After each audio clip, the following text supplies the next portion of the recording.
Last episode में हमने देखा था हाइंशान को लिनफेंग एक्स से एक बहुत ही रेयर जेड स्टील ओर मिला था जिसका साइज काफी बड़ा था। हाइंशन इसका यूज कर कर एक स्वॉर्ड बनाना चाहता था, लेकिन उसके पास एक टेक्नोलॉजी नहीं थी जिसकी मदद से वो इस जेड स्टील ओर को एक स्वॉर्ड में कन्वर्ट कर सके। इसलिए उसने ये काम वैंग फैमिली को दे दिया था।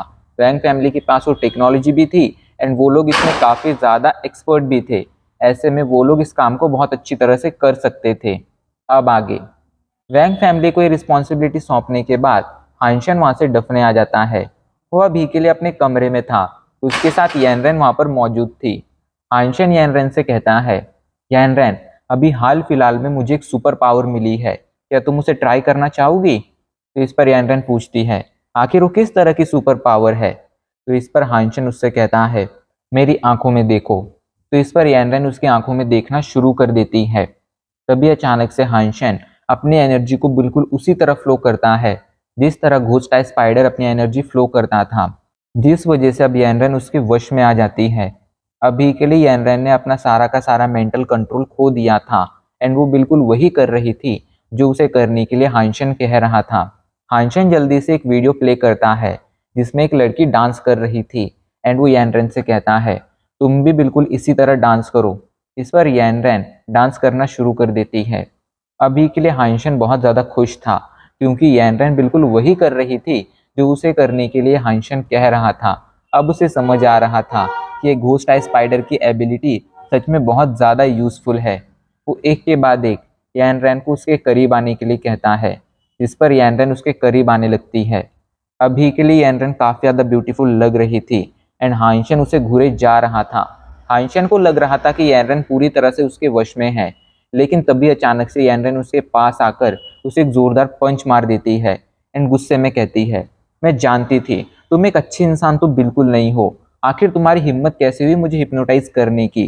इस पर हाइंशन मन ही मन सोचता है, क्या सच में घोस्ट स्पाइडर की एबिलिटी इतनी ज़्यादा खराब है कि वो एक ह्यूमन को तक हिप्नोटाइज नहीं कर पाई? लेकिन अभी के लिए सोचने का वक्त नहीं था। हाइंशन जल्दी से यैनरेन को अपने करीब खींच लेता है एंड वो लोग किस करना शुरू कर देते हैं, जिसके बाद पूरी रात वो दोनों एक दूसरे के साथ बिताते हैं जिसमें वो इंटीमेट भी होते हैं। अगले दिन सुबह जब हाइंशन और यैनरेन की आंखें खुलती हैं तो वो दोनों एक बेड पर थे। यैनरेन कहती है, तुम्हारी हिप्नोसिस टेक्निक सच में काफ़ी ज़्यादा पावरफुल है, यहाँ तक कि ये हुआंगफू फैमिली से भी ज़्यादा पावरफुल है। अगर मैंने बचपन से ही हिप्नोसिस से बचने की ट्रेनिंग ना ली होती, साथ ही साथ मैंने अगर क्रिस्टल क्लैन के लोगों के पास से मिले उन क्रिस्टल्स को एब्जॉर्ब नहीं किया होता एंड अपने माइंड को स्ट्रांग नहीं बनाया होता, तो मैं सच में पूरी तरह से तुम्हारे वश में आ जाती। तो इस पर हाइंशन पूछता है, आखिर तुम किस वांगफू फैमिली की बात कर रही हो जिसके पास लोगों को हिप्नोटाइज करने की पावर है? तो यैनरेन उसे घूरते हुए कहती हैं, क्या तुम सच में नहीं जानते हो? अरे इस पूरे ह्यूमन वर्ल्ड में एक ही तो हुआंगफू फैमिली है, वही वॉरियर गॉड फाइटिंग क्लब वाली हुआंगफू फैमिली। तो इस पर हाइंशन सोच में पड़ गया था। उसे सच में पता नहीं था कि हुआंगफू फैमिली के पास हिप्नोसिस जैसी टेक्निक भी है। उसे तो हमेशा से ही ऐसा लगता था कि हुआंगफू फैमिली के पास बस हेवनली गो नाम की एक पावरफुल मार्शल आर्ट टेक्निक है, उसके अलावा उनके पास और कुछ खास नहीं है।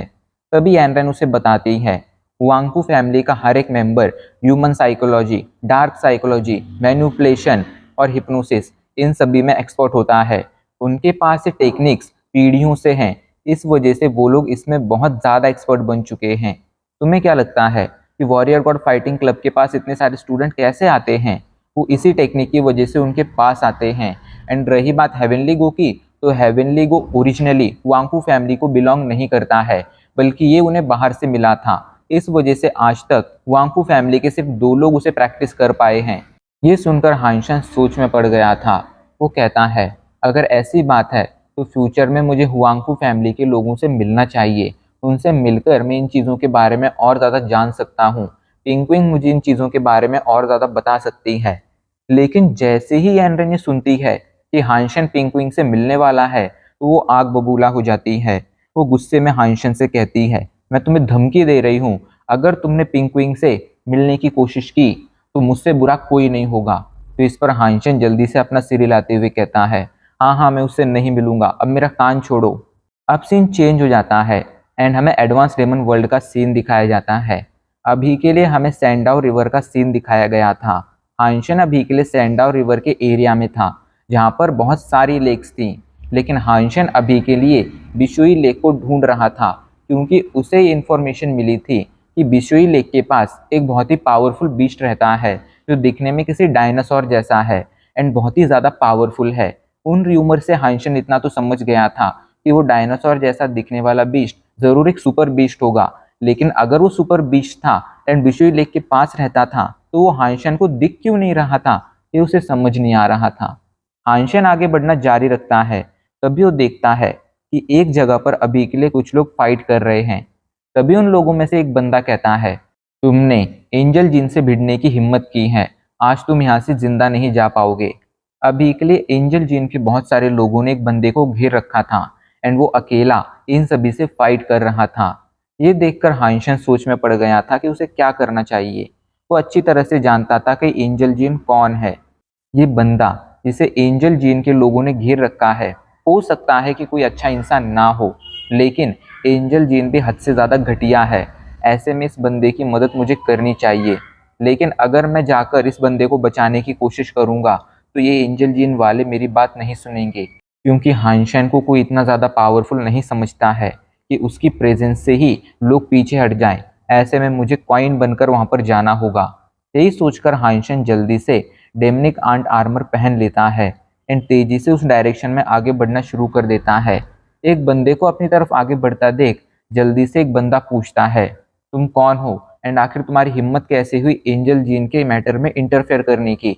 चुपचाप यहाँ से भाग जाओ। लेकिन हाइंशन उसकी बात नहीं सुनता है एंड जाकर उस बंदे को एक जोरदार पंच मार देता है। हाइंशन ने उस बंदे को ग्रेट एलिफेंट पंच मारा था, जिस वजह से एक ही पंच में वो बंदा अधमरा हो चुका था।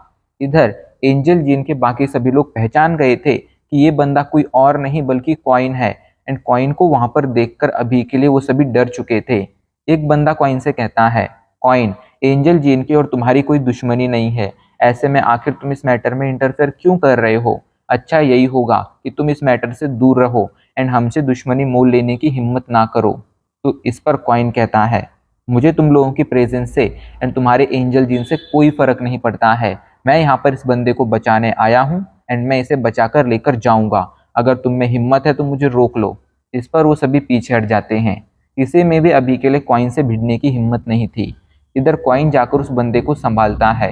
वो बंदा अभी के लिए हद से ज्यादा घायल था एंड लगभग अधमरा हो चुका था, जिसके बाद कॉइन उस बंदे को वहां से ले जाना शुरू कर देता है। एंजल जीन के लोग उसे रोकने की बहुत कोशिश करते हैं, उसे धमकियां भी देते हैं कि एंजल जीन को ऑफेंड कर कर तुम जिंदा नहीं बच पाओगे। लेकिन कॉइन उनकी बातों पर ध्यान नहीं देता है एंड उस बंदे को उस जगह से दूर एक जंगल में लेकर आता है। जिसके बाद हाइंशन उस बंदे को जमीन पर लेटा देता है। वो बंदा अभी के लिए हद से ज्यादा घायल था, इसलिए हाइंशन जल्दी से उसकी मलहम पट्टी करना शुरू कर देता है। हाइंशन ने उसे पूरी तरह से बैंडेजेस में लपेट दिया था। ऐसे ही टाइम बीतता जाता है एंड अब रात हो चुकी थी। अभी के लिए वो बंदा रेस्ट कर रहा था। फाइनली काफी देर तक रेस्ट करने के बाद उसकी आंखें खुलती हैं एंड कॉइन को देखकर वो कहता है, क्या तुम कॉइन हो? क्या तुमने मुझे बचाया है? तो इस पर कॉइन मुस्कुराते हुए कहता है, हाँ तुम ऐसा कह सकते हो कि मैंने ही तुम्हें बचाया है। तो इस पर वो बंदा उठकर बैठ जाता है एंड कॉइन से कहता है, तो तुम बताओ मुझे कि आखिर तुम किसे मरवाना चाहते हो? तो ये सुनकर कॉइन शॉक हो जाता है एंड शॉक के साथ कहता है, आखिर तुम कहना क्या चाहते हो? तो इस पर वो बंदा कहता है, आज तुमने मेरी जान बचाई है, इसलिए मेरी एक जिंदगी तुम पर उधार है। मुझे बस एक काम आता है एंड वो है लोगों को मारना। एंड मैं किसी एक बंदे को मारकर तुम्हारे ऊपर जो मेरी एक जिंदगी उधार है उसे चुकाना चाहता हूँ। तुम बताओ कि आखिर मैं किसे मार सकता हूँ, तुम किसे मरवाना चाहते हो? तो इस पर, एंड अगर तुम चाहो तो किसी इंसान को नहीं बल्कि मैं तुम्हारे लिए किसी बीस्ट को तक मार सकता हूँ, तुम बस मुझे ऑर्डर दो। तो इस पर कॉइन कहता है, आखिर तुम्हारा नाम क्या है एंड तुम एंजल जिन से क्यों भिड़ रहे थे? तो इस पर वो बंदा कहता है, मेरा नाम लुइन है एंड एंजल जिन से मैं इसलिए फाइट कर रहा था क्योंकि मैं मुसीबतों से बचना चाहता था। ये सुनकर हाइंशन हंसने लगता है एंड हंसते हुए कहता है, एंजल जिन से भिड़कर तुम मुसीबत से बचना चाहते थे? भाई ये क्या बात हुई, लगता है तुम्हें बिल्कुल भी समझ नहीं है। तो इस पर वो बंदा मुस्कुराते हुए कहता है, मैं बचपन से ही बहुत ज़्यादा समझदार नहीं रहा हूँ, मेरी कैलकुलेशंस भी इतनी ज़्यादा अच्छी नहीं हैं, इसलिए तुम ये कह सकते हो कि शायद मैं थोड़ा बेवकूफ़ हूँ। ये सुनकर कॉइन अभी के लिए सोच में पड़ गया था। वो इस बंदे से बहुत बातें करता है, लेकिन काफ़ी देर तक बातें करने के बाद भी हाइंशन बस इतना जान पाता है कि इस बंदे का नाम लुइन है। इसलिए अब हाइंशन फ्रस्ट्रेट हो चुका था, क्योंकि ये वो इस बंदे से कोई काम की इन्फॉर्मेशन निकाल ही नहीं पा रहा था। हाइंशन वहाँ से जाना शुरू कर देता है, तो ये देखकर वो बंदा उठ खड़ा होता है एंड हाइंशन को फॉलो करना शुरू कर देता है। ये देखकर हाइंशन उससे कहता है कि आखिर तुम क्या कर रहे हो? तो इस पर वो बंदा कहता है, मैं किसी का भी उधार नहीं रखता हूँ। जब तक तुम मुझसे अपना कोई काम नहीं करवाओगे, तब तक मैं तुम्हारे पीछे आऊँगा, तुम्हारा पीछा नहीं छोड़ूंगा। ये सुनकर अभी के लिए कॉइन परेशान हो गया था। वो इसे अपने साथ नहीं ले जाना चाहता था। वो इस बंदे से कहता है, पूरे एडवांस रेमन वर्ल्ड में ऐसा अभी के लिए कोई नहीं है जो मेरे लिए मुसीबत खड़ी कर सके। ऐसे में मुझे किसी को मरवाने के लिए तुम्हारी ज़रूरत नहीं है। तो इस पर वो बंदा कहता है, लगता है तुम्हें अपनी पावर पर बहुत ज़्यादा घमंड है। एंड ये कहकर वो कॉइन पर आगे आकर हमला करने लगता है। उसने अभी के लिए एक बहुत ही पावरफुल हमला कॉइन पर कर दिया था। कॉइन जैसे ही उस हमले को देखता है तो वो तुरंत पहचान जाता है एंड शॉक के साथ कहता है, ये तो ग्रेट असुरा सूत्रा की पावर है। इधर वो हमला तेजी से कॉइन की तरफ बढ़ रहा था, लेकिन कॉइन पीछे हटने वाला नहीं था। वो जल्दी से ड्रैगन एलिफेंट स्ट्राइक से उस हमले का सामना करने की कोशिश करता है। दोनों ही हमले एक दूसरे की तरफ तेजी से आगे बढ़ रहे थे, लेकिन इससे पहले कि उस बंदे का हमला कॉइन से टकरा पाता, अचानक से ही वो कॉइन के सामने से गायब हो जाता है। कॉइन को लगता है कि उसने उस हमले को ब्लॉक कर दिया है एंड जैसे ही कॉइन अपना पंच पीछे लेता है, अचानक से वो हमला कॉइन के सामने प्रकट हो जाता है एंड इससे पहले कि कॉइन कुछ समझ पाता, वो हमला सीधा जाकर कॉइन की चेस्ट से टकरा जाता है, जिस वजह से एक जोरदार आवाज निकलती है एंड कॉइन एक दो कदम पीछे चला जाता है। अभी के लिए कॉइन शॉक हो गया था। उसे बिल्कुल समझ नहीं आया था कि कब वो हमला उसके सामने से उसे बिल्कुल समझ नहीं आया था कि कब वो हमला उसके सामने से गायब हो गया था एंड कब अचानक से उसके सामने प्रकट हो गया था। अभी के लिए वो डर चुका था। इधर जब वो बंदा देखता है कि वो कॉइन को एक खरोंच तक नहीं पहुंचा पाया है, तो वो मुस्कुराते हुए कहता है, सच में तुम अपनी पावर पर घमंड कर सकते हो। उस बंदे ने अपनी पूरी पावर के साथ कॉइन पर हमला किया था, लेकिन इसके बावजूद कॉइन के आर्मर पर बस एक मामूली सी खरोंच आई थी। इससे वो बंदा इतना तो समझ गया था कि अभी के लिए उसके पास ये पावर नहीं है कि वो कॉइन को हरा सके। कॉइन गुस्से में पूछता है, मैंने तुम्हारी जान बचाई है एंड तुम मुझ पर हमला कर रहे हो? तो इस पर वो बंदा कहता है, अभी के लिए अगर इस फाइट में मैं तुम्हें हरा देता तो इसका मतलब ये था कि मैं तुम्हें मार सकता था, लेकिन वहां पर मैं तुम्हारी जान बख्शकर तुम्हारे ऊपर जो मेरी जिंदगी उधार थी वो चुका देता एंड फिर हम दोनों अपने अपने रास्ते निकल जाते। कॉइन अभी के लिए उसकी बातों से इम्प्रेस हो गया था, लेकिन अभी के लिए वो ये भी जानना चाहता था कि ग्रेट असुरा सूत्रा कितना ज्यादा पावरफुल है। इसलिए कॉइन उस बंदे को खुद पर और हमले करने का ऑर्डर देता है। वो बंदा कहता है, अभी के लिए तुम मेरे हमलों का सामना नहीं कर पाओगे। मेरे पास जो पावर है वो ग्रेट असुरा सूत्रा की पावर है, जो मुझे एक ऐसी खतरनाक स्ट्राइक प्रोवाइड करती है जो सीधा जाकर मेरे टारगेट को लगती है एंड कोई चाहकर भी उस स्ट्राइक को अवॉइड नहीं कर सकता है। इसलिए हम चाहे कितनी भी फाइट कर लें, तुम मेरे हमले को कभी भी डॉज नहीं कर पाओगे। एंड अगर आज तुम्हारे पास से आर्मर नहीं होता तो मेरे इन हमलों के साथ तुम ज़रूर मारे जाते, लेकिन इस आर्मर के साथ मेरे सभी हमले बेकार हैं, इसलिए मैं अब तुम पर कोई और हमला नहीं करूँगा। तो इस पर कॉइन कहता है, मुझे बस थोड़ी प्रैक्टिस करनी है, तुम मुझ पर लगातार हमले करना जारी रखो। तो इस पर वो बंदा लगातार कॉइन पर हमला करना शुरू कर देता है। कॉइन अभी के लिए जानना चाहता था कि आखिर ग्रेट असुरा सूत्रा की रियल पावर क्या थी। अभी के लिए जो बंदा लुयन उसे फाइट कर रहा था, उसके पास जो ग्रेट असुरा सूत्रा की पावर थी वो लूली की पावर से बहुत ज़्यादा थी। ऐसे में हाइंशन एक बार समझना चाहता था कि ग्रेट असुरा सूत्रा किस तरह वर्क करता है। लुइन एक के बाद एक हाइंशन पर लगातार 13 हमले करता है। हाइंशन उन 13 हमलों में से हर एक हमले को डॉज करने की, ब्लॉक करने की कोशिश करता है, लेकिन इसका कोई फायदा नहीं होता है। वो एक भी हमले को ना ही तो डॉज कर पाया था एंड ना ही ब्लॉक कर पाया था। एंड अभी के लिए उसे समझ नहीं आ रहा था कि आखिर ऐसा क्यों हो रहा था। 13 हमले करने के बाद लुइन अब पूरी तरह से थक चुका था, इसलिए वो वहीं पर बैठ जाता है। इधर हाइंशन मन ही मन कहता है, अगर मेरे पास आज ये डेमनिकांट आर्मर नहीं होता तो आज ग्रेट असुरासूत्रा के हमलों से मैं ज़रूर मारा जाता। ज़रूर इसमें कुछ तो ऐसा खास है जिसकी वजह से कोई भी इसके हमलों को डॉज नहीं कर सकता है। इधर वो बंदा कहता है, अभी के लिए मैं तुम्हें मार नहीं सकता हूँ एंड मेरे पास ये पावर नहीं है कि मैं तुम्हें फॉलो कर सकूँ, इसलिए तुम अब यहाँ से जा सकते हो।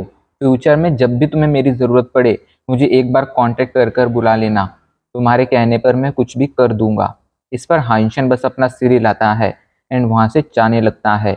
हाइंशन ने डिसाइड कर लिया था क्या वो सबसे पहले रोका प्लेनेट लौटेगा एंड ज़्यादा से ज़्यादा ग्रेट असुरासूत्रा को समझने की कोशिश करेगा। एंड अब इसी के साथ हमारा एपिसोड आज यहीं पर खत्म हो जाता है।